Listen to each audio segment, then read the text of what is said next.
हमारे समाज में कई जातियां पाई जाती हैं, जिसमें से कुछ जातियां ऊंची तो कुछ जातियां नीची कहलाई जाती हैं।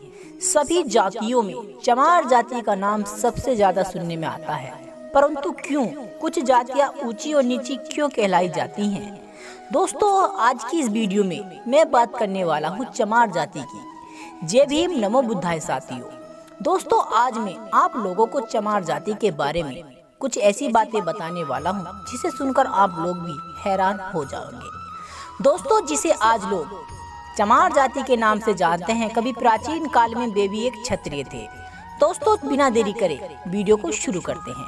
नंबर 1, जिन्हें आज चमार जाति के नाम से जानते हैं, कभी प्राचीन काल में उन्हें चमर वंश के क्षत्रिय कहा जाता था। दोस्तों, चमर वंश का जिक्र महाभारत से भी जुड़ा हुआ है।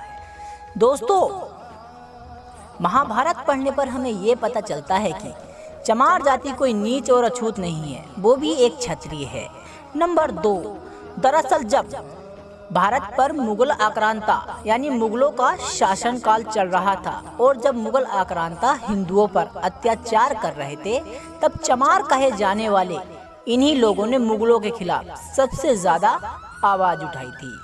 नंबर 2, दोस्तों, चमार जाति के लोग नीच और अछूत कभी भी नहीं थे।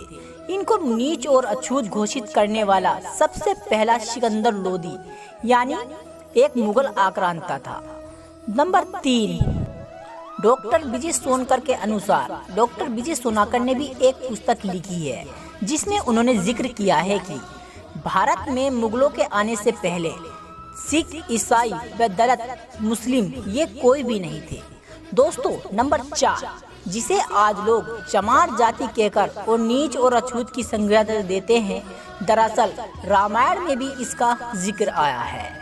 नंबर 5, वैसे तो हमारे भारत में कई जातियां पाई जाती हैं और बहुत से धर्मों का भी अध्ययन किया गया है, लेकिन दोस्तों सभी जातियों को छोड़कर केवल चमार जाति को ही नीच और अछूत घोषित किया गया। नंबर 6, बाबा साहब भीमराव अंबेडकर ने चमार जाति के लिए आए दिन यानी नीच और अछूत से बचाने के लिए न जाने कितने आंदोलन चलाए। दोस्तों, कभी प्राचीन काल में बाबा साहब भीमराव अंबेडकर यानी हम बात करें सन 1930 और 1932 की। दोस्तों, बाबा साहब भीमराव अंबेडकर पहली बार लंदन से अपनी पढ़ाई पूरी कर आए थे। तभी से उन्हें ये सोच लिया था कि मैं कुछ भी करूं, लेकिन जो जातियों में भेदभाव और छुआछूत जैसी प्रथा चलती हैं, मैं उनको मिटाकर छोड़ूंगा। नंबर 7, दोस्तों, जहां हिंदुओं को जन्म से ही मंदिर में जाने का प्रवेश था, वहीं दलित हिंदुओं को दलित उनको किया जाता है जिन्हें दबाया गया हो, जिनके साथ छुआछूत का भेदभाव किया गया हो या जिन पर अवशोषित किया गया हो। अवशोषित का अर्थ होता है जिनके साथ ज्यादा से ज्यादा और घोर अत्याचार किए गए हों। दोस्तों, इन लोगों को कभी भी मंदिर में जाने की अनुमति नहीं मिली।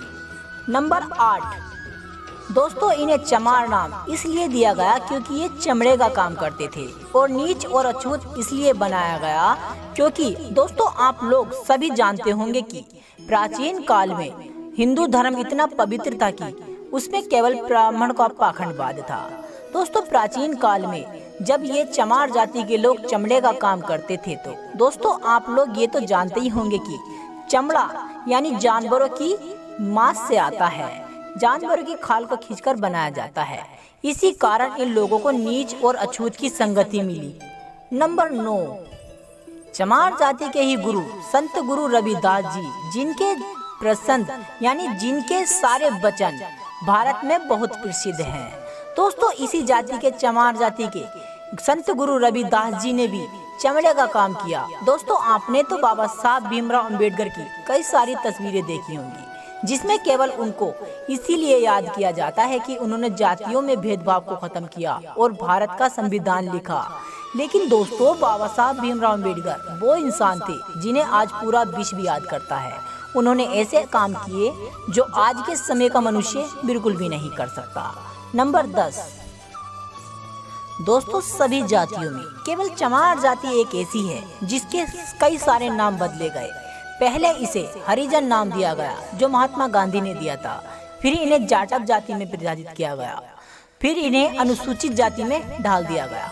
दोस्तों ये केवल इनको अनुसूचित जाति के लोगों को यानी जिन्हें दलित के नाम से भी जानते हैं, ये केवल इनके ऊपर जो हो रहे अत्याचार और जात पात जैसी प्रथा और छुआछूत जैसी प्रथाओं पर रोक लगाने के लिए बाबा साहब भीमराव अंबेडकर ने इन्हें कई नाम दिए। तो दोस्तों आप लोगों को ये जानकारी कैसी लगी मुझे कमेंट कर जरूर बताएं।